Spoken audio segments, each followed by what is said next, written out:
आजका सभाका सभाध्यक्ष महोदय, श्रद्धेय काका श्रीमान मणिकुमार राईज्यू, मञ्चमा आफ्नो बहुमूल्य उपस्थिति दिनुभएका हाम्रा नवगठित पार्टीका केन्द्रीय अध्यक्ष श्रीमान अनित थापाज्यू, महासचिव श्रद्धेय दाजु अमर लामाज्यू, सांगठनिक सचिव श्रीमान एसएन प्रधानज्यू, हामीसँगै हुनुभएका उपाध्यक्ष श्रीमान सतीश पोखरेलज्यू, युवा शक्ति केन्द्रीय समितिका अध्यक्ष भाइ अमृत योन्जन, अनि मञ्चमा आफ्नो उपस्थिति दिनुभएका भाइ सुरज धड्कन, भाइ सन्दीप छेत्री, हाम्रो टक्बर समष्टिका नारी शक्तिका अध्यक्ष बहिनी रेशमा गुरुङ, साथै अन्य समष्टिका प्रतिनिधिहरू, साथै पुल बिजनबारी गोख समष्टिका सम्पूर्ण हाम्रा पार्टीका कार्यकर्ताहरू, गरम पनि त्यस्तै छ, अलिकति पाल लगाएर शीतल भयो होला है, अलिकति डिस्टर्बिङ भइरहेछ होला तपाईहरुलाई पनि। यस्तो गरममा यसरी बसेर पनि यसरी धैर्य धारण गरेर बसिदिनु भएकोमा एकदमै खुसी छु। र तपाईहरु जुन प्रकारले हाँसखेल गरेर, नाचेर, गाएर, उफ्रिएर, थप्पडी बजाएर आज यो पार्टीको कार्यक्रमलाई सफल तुल्याउन अघि आउनु भएको छ, जुन तपाईहरुको उल्लास छ, त्यो उल्लास नै हाम्रो निम्ति उत्साहको एउटा प्रेरणाको स्रोत हो। र तपाईहरुको सहभागिताले, तपाईहरुको उल्लासले हामी सठिक बाटो जाँदै रहेछौँ भनेर हामीले एउटा अनुभूति गरिरहेका छौँ। र हामीलाई पहाडमा जुन प्रकारको राजनीतिक चलखेल भइरहेको थियो त्यो ठीक भएन, यो ठीक होइन, यो ठीक भइरहेको छैन। गान्धीवादी आन्दोलन हुँदाहुँदै बमहरू पड्किनु थाल्यो। अब मुद्दाको त कुरा छैन, पहाडै लथालिङ्गै हुन्छ, जातिको कुरा छैन, यहाँ कोही पनि सुरक्षित छैन। अब यो पहाडलाई सठिक मार्गदर्शन दिनुपर्छ भन्ने सोच बनाएका त्यस्ता काका हाम्रा नेतृत्व श्रीमान विनय तामाङज्यू, जो हामीसँग हुनुहुन्न अहिले, अनि अनित थापाज्यूलाई आँखा चिम्लिएर हामीले सघाएको, र त्यस्ताका यहाँ हुनुभएका धेरैजना पनि हाम्रो टेकमाथि असन्तुष्ट हुनुहुन्थ्यो होला, हाम्रो टेकमाथि रुष्ट हुनुहुन्थ्यो होला, रिसाउनु भएको थियो होला, र धेरैजनाले हामीलाई गद्दार भनेर लान्छना पनि लाउने काम भयो। तर बिस्तारी समय बित्दै जाँदाखेरि साँच्चै नै यो टेक सही थिएछ भनेर प्रमाणित भइसक्यो। नेतृत्वमा हुनुपर्ने सबैभन्दा महत्त्वपूर्ण गुणहरू मध्येमा अब आउने भविष्यमा कस्तो घटनाक्रमहरू हुँदैछ, अब भविष्य कतापट्टि जाँदैछ, साधारण जनताले आज जे सोच्दैछ त्योभन्दा अघिको कुराहरू एउटा नेतृत्वले सोचेको हुन सक्नुपर्छ। र त्यो सोच हाम्रो नेतृत्वमा, हाम्रो समूहमा थिएछ भनेर प्रमाणित भइसकेको कुरा हो। र आज हामी आफ्नै बाटोतर्फ लागौँ, यो झन्डाको झमेलामा पनि नपरौँ।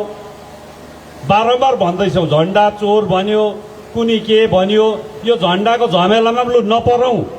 हामी यति साह्रो निजाङ्रे पनि होइन, झन्डै बनाउनु नसक्ने सामर्थ्य थियो, सामर्थ्य छ, यो स्पष्ट प्रमाण भइसकेको छ। र भविष्यमा पहाडभरि नै यो झन्डा फरफराउँदा अझ स्पष्ट हुन्छ कि झन्डा बनाउने सामर्थ्य मात्र होइन, झन्डा अनि झन्डाको नीति बोकेको यो झन्डा सबैको मन मस्तिष्कमा बोलाउने सामर्थ्य नेतृत्वहरू छ भनेर प्रमाण हुन्छ। तरै पनि हामीले पनि आफ्नो उमेर दिएको छौं त्यो झण्डामा। आँसु दिनु सकेन होला, आँसु दिएको छौ त्यो झण्डामा, आँसु दिएको छौ झण्डामा। हाम्रो परिवारको आँसु छ, कति ऐठन परेको अनिदो रातहरू त्यो झण्डामा दिएको थियौ। त्यसैले त्यो झण्डासँग आत्मीयता थियो, माया थियो। यो झण्डा खुनी झण्डा हो, यो झण्डा अभिशप्त झण्डा हो भनेर थाहा हुँदा हुँदै पनि मान्छेको मन हो, माया लागेर छोड्नै मन लाग्थेन, छोड्नै मन लाग्थेन। हाम्रो आँसु भए तापनि, हाम्रो ऐठन परेको अनिदो रातहरू गए तापनि कतिजनाको त सिउँदो पो उजुडेको छ त, शहीदको सपना पो छ त यो झण्डामा भनेर झण्डालाई पटक्क छोड्नु मन नलागेको। त्यसै नछोडेको होइन, झण्डा बनाउनु नसकेर नछोडेको होइन। त आज यो झण्डाले स्पष्ट बनाइदिइसकेको छ, झण्डा बनाउन सामर्थ्य पनि छ, झण्डा फरफराउने सामर्थ्य पनि छ भनेर। राजनीति डेमोक्रेसीको कुरा गर्नु छ भनेदेखिलाई के हो डेमोक्रेसी? सत्ता बनिन्छ, सत्ता भत्किन्छ, धराशायी हुन्छ। कसले पार्छ त धराशायी? जनाधारले, जनताको भोटले, जनाधारले। र आज झण्डा हाम्रो थियो र झण्डा तिम्रो थियो भन्नु छ भने चाहिँ नि, जसले हाम्रै थिएछ भन्दैछौ उहाँहरूले 1 लाख कति पाए होला, हामीले 1,63,000 व्यक्तिले चाहिँ यो झण्डा तपाईहरूको हो भनेको थियो। डेमोक्रेसीमा म्यान्डेटको रेस्पेक्ट गर्नु भन्दैलाई चाहिँ नि यो झण्डाको मालिकाना अधिकारको म्यान्डेट चाहिँ जनताले हामीलाई दिएको थियो, तर टिठाएर छोडिदियौँ। उफ्रिएर झण्डा बनाउने सामर्थ्य छ भने तिमीहरू बनाएर देख भनेर हामीलाई बार बार प्रोभोक गरेकोले छोडिदियौ। किनभने हामीलाई थाहा छ झण्डा बनाउने सामर्थ्य हामीमा होइन, अर्को झण्डा बनाउने सामर्थ्य तपाईँहरूमा छैन भनेर। त्यसैले लु छोडिदिउँ, छोडिदिएको। अब त्यो झण्डा छोडिसके पश्चात अब हामी आफ्नो आफ्नो बाटो लागौँ भनेर म भनेको। पार्टी स्थापना भएको दिन मैले स्पष्ट भनेको थिएँ, बेसी राजनैतिक कुराहरू पनि गरेनौँ, बोलेनौँ पनि। धेरैजना कार्यकर्ताहरूले किन तपाईँ बोल्नु भएन लामो भन्ने प्रश्नहरू पनि गर्नुभयो पछिबाट। त्यसताका पनि स्पष्ट भनेका थिए, हाम्रो टेक अब बाटो काटाकाट नगरौँ, अब आरोप प्रत्यारोप नगरौँ। हामी हाम्रो बाटोतर्फ लाग्यौँ। लु सम्हाल त्यो अभिशप्त झण्डा साथीहरू, अब तिमीहरू पनि बिस्तारी बिस्तारी छरपष्ट हुँदै खण्डित हुँदै जान्छौ। त्यो एउटा अकाट्य सत्य हो। तरै पनि हेर्छौ, हुन त हामी शक्तिशाली भएको देखेर हो कि विपुल जनसमर्थन पल्टिएर आएको देखेर हो कि लाटाले पापा पाएको जस्तो अझै हामीलाई नै गद्दार भन्दै रहेछ फेरि, यो चाहिँ मन परेन। हामीले कहाँबाट गद्दार गर्यौं? जसले गद्दारीको आरोप लाउँदैछ, खुद्दारीको 1% पनि छैन तिनीहरूको छातीमा, उनीहरूले चाहिँ हामीलाई गद्दार भन्छ। गद्दार कसरी? आन्दोलन आज छुट्टिएर गएका विनय तामाङज्यू र अनित थापाको त्यस्ताको नेतृत्वले आन्दोलनलाई बिगारेर गद्दार गरेर गोर्खाल्यान्डको आन्दोलनलाई तुवाएको भन्ने आरोप लाउँछ। अनि त्यो आरोप लाउँदाखेरि चाहिँ मलाई भन्नु मन लाग्छ, सबजुडाइज म्याटर हो, तरै पनि भन्नु मन लाग्छ के अनित थापाज्यूले तपाईँहरूको यही पुल बिजनबारी गोक समष्टिका हामी त्यस्ताका पहिलाका पार्टीका सँगै युवा मोर्चाका कार्यकर्ता विकास थिङलाई यहाँ एनटिपिसीबाट ढेँडो लिएर आउनु लगाएको थियो, लगाएको थियो के अनित थापाज्यूले यहाँ गोकको भीम भाइ उसलाई विकास थिङसँग ढेँडो लिएर चाहिँ पातले पुर्याउनु लगाएको थियो? त्यो ढेँडोको बम पड्काउनु चाहिँ अनित थापाले लगाएको हो? आज स्पष्ट कुरा, सबजुडाइज म्याटर हो, जसले पनि खोज्नु सक्छ हो कि होइन। आज मैले तथ्यको कुरा गर्दैछु, बित्थाको कुरा गरेको छुइनँ। कि विकास टिमलाई हुत्ताको हाम्रो समूहले त्यो एनटिपिसीबाट ढेँडो लुटेर अथवा सिधा भाषामा एफआईआर को हिसाबमा भन्नु भनेदेखिलाई त्यो ढेँडो लुटेर त्यो ढेँडो चोरेर चाहिँ विमल गुरुङकोमा पुर्याऊ अनि हामी युएपीए चाहिँ सरकारलाई भनेर लगाइदिन्छौँ र यो आन्दोलन थुहाउँछौँ भनेर हामीले कहीँ हुत्ताको छ उमारेको छ प्रमाण देखाऊ होइन भने यो समष्टिकोलाई थाहा छ नि यो कुराहरू AK-47 किन्नु या विनय तामाङज्यूले जो आज हामीसँग हुनुहुन्न अनि थापाज्यूले हुत्तायो पैसा दियो कहीँ एरेन्जमेन्ट गर्यो प्रमाण गर न गान्धीवादी आन्दोलनमा बम पड्काउँदा AK-47 राख्दामा तुइएको त आन्दोलन के को हामीले विरोध गर्दा हो अब बम पड्कियो अब AK-47 पड्कियो हुँदैन अब यहाँ हामीलाई एन्टी नेसनल एक्ट लाग्छ अब हामी देश विरोधी हुन्छौं अब हामी राष्ट्र विरोधी हुन्छौं अब हामी आतंकवादी हुन्छौं अब गोर्खाल्यान्ड आन्दोलन गर्नेहरू आन्दोलनकारी हुँदैन अब यहाँ बन्दुकको गोलीको बौछार हुन्छ हुँदैन अब आन्दोलन तुइयो अब हामीले अर्को बाटो छान्नुपर्छ भनेर पो त्यो खेमालाई त्यागेर शान्तिको बाटो पारलाई शान्तिको आवश्यकता छ भनेर निक्लेको त हामी के को गद्दार कहाँबाट गद्दार कसरी गद्दार प्रमाण गर्नुपर्छ गद्दार भन्छौ भनेदेखिलाई कसरी कुन आधारले आफ्नो बुद्धि पुग्दैन नाच्नु जान्दैन मुखियाको आँगन टेढो भन्ने कुरा नगर हिजो मात्र अमर लामाज्यूले भन्नुभयो स्वीकारोक्ति कहिलेकाहीँ आफूले एडमिट पनि गर्नुपर्छ यस हाम्रोबाट गल्ती भयो भनेर केही ठुलो कुरो छैन जनताले पाहाडले आज तपाईबाट मेरो नेतृत्वमा भुलचुक भयो यसको निम्ति म क्षमा प्रार्थी छु भन्ने आशा राखेको छ ठुल्ठुलो कुरोको आशा राखेको छैन गर्दै गरेको जनाधारले तपाईले त्यो स्पष्ट बुझ्नुपर्ने कुराहरू हो व्यक्तिगत आक्षेप लाउँदैनौ तर किन यति साह्रो ठुलो कुरा गरेको होला गयो जमाना गद्दार भन्ने जमाना गयो साह्रो पर्छ फोन गरेर भन्छ सेन्ट्रल कमिटीको लिडर्सहरूले नट मेम्बर्स गोर्खा जनमुक्ति मोर्चाको सेन्ट्रल कमिटीको लिडर्सहरू मेम्बर्स होइन पोर्टफोलियो होल्डर्सहरूले समय र सठिक समयमा एक्सपोज पनि गरिदिएको हुन्छ भोइस रेकर्डसँग कल डिटेल्स डल्लै छ मेरो घर लथालिङ्गै भयो पाप भए बिचल्नी भए दाजुले त केही पनि गरिदिँदैन रहेछ मलाई मेरो घर चाहिँ अलिकति मेन्टेन र गाडी किनिदियो भने म आउँछु के गर्ने भनेर फोन गरेका फोन गर्छ अनि भन्छौँ यो त हुँदैन पैसामा किन्ने काम त हामी गर्दैनौँ घर बनाइदिनु सक्दैनौँ घर बनाउनुको लागि राजनीति गरेको होइनौँ गाडी किनिदिनु सक्दैनौँ अनि भोलिपल्ट उनीहरूले फेरि हामीलाई गद्दार भन्दै गरेको हुन्छ मुख सम्हालेर बोल्नु अब चाहिँ होइन भने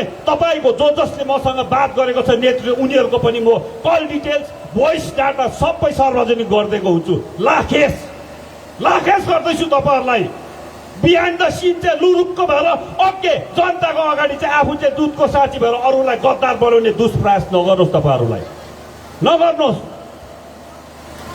अर्को नेतृत्वले भन्छ अब साथी त अलिक छुचो छ पैसा माग्दा पनि दिँदैन होला 1 रुपियाँ पनि दिँदैन पकेट मनी पनि दिँदैन सेन्ट्रल लिडरै हो है फेरि फ्रन्टल अर्गनाइजेसनको सेन्ट्रल लिडर्स हो टप 3 भित्रमा पर्ने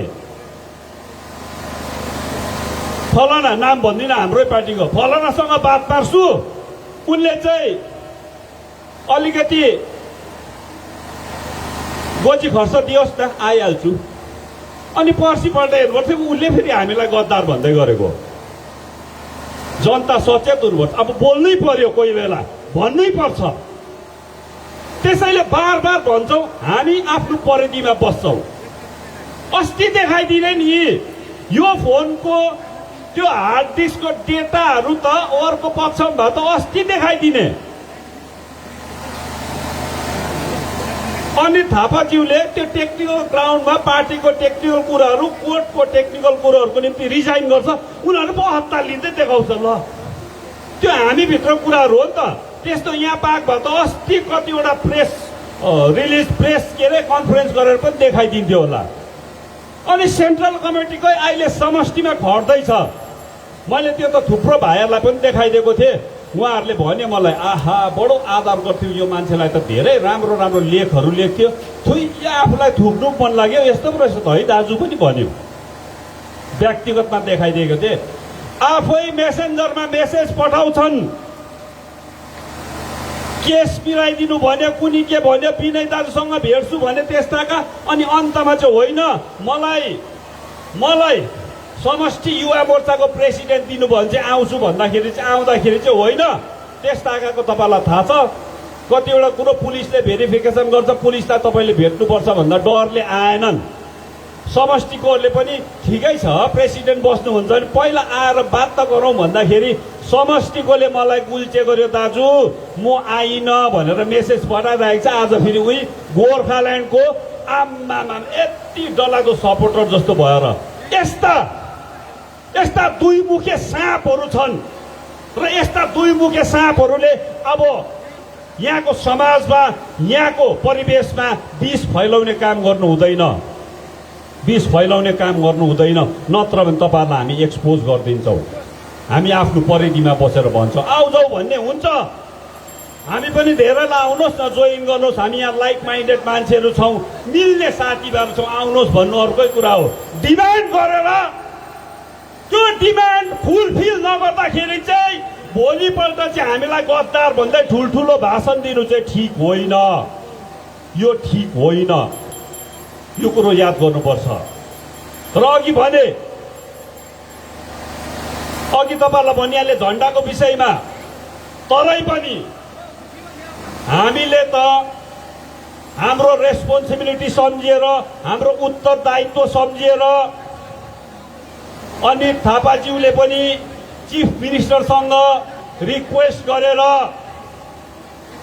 पहाडमा 105 दिनको जुन बन्दमा यहाँको चिया कमानको विशेष पल्लोपट्टि भेगमा, अब यहाँ त परेन चिया कमान बगान परेन, पल्लो भेग पाटाहरू छ।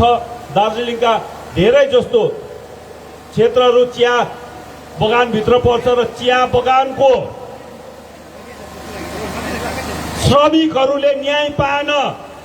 सरकारी नोकरी हुनेहरूले, अरू नोकरी गर्नेहरूले काहीँ न काहीँबाट उनीहरूले त्यो क्षतिपूर्ति पायो, तर श्रमिकहरूले क्षतिपूर्ति पाएन। त्यो क्षतिपूर्ति दिलाउने काम गर्नुहोस् तपाईँहरूले। हामीलाई गद्दार भन्नुभन्दा अघि बारम्बार भन्दैछौँ, रिपिटेडली भन्दैछौँ, हिजो पनि भन्यौँ, आज पनि भन्छौँ, भोलि पनि भन्छौँ। छाती फुलाएर ठुल्ठुलो कुरा गरेर गद्दारीको कुरा गर्नुभन्दा अघि आफ्नो जनतालाई त्यो झन्डाको नेतृत्वमा, किनभने त्यो झन्डा तपाईँहरूको भनेर शुद्धिकरण गर्नु हुँदैछ भनेदेखिलाई प्रायश्चित पनि गर्नुपर्छ।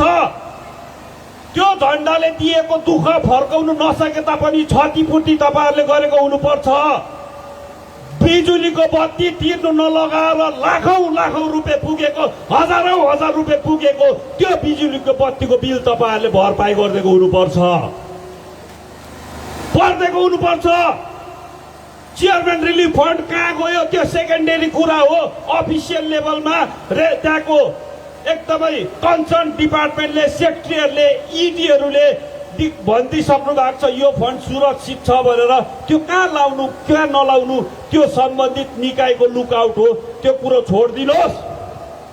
श्रमिकहरूको चेयरम्यान रिलिफ फन्डको कुरा छोडिदिनुहोस्। 105 दिन तपाईँको नेतृत्वमा पाप भएर छरपष्टै भएको अर्थव्यवस्था बोकेर, टाउकोभरि ऋण बोकेर योपालि कसरी दसैँ मनाऊ भन्ने श्रमिकहरूको क्षतिपूर्ति तपाईँले गर्नुपर्छ। त्यो तपाईँको नैतिक जिम्मेवारी हो। तब अरू ठुल्ठुलो कुरा गर्नुहोस्। मैले यो बनाएर तैँले त्यो बनाए भन्ने कुरो पछि गर्नुहोस्। पहिला आफूले बिगारेको कामहरू सच्याउनुपर्छ।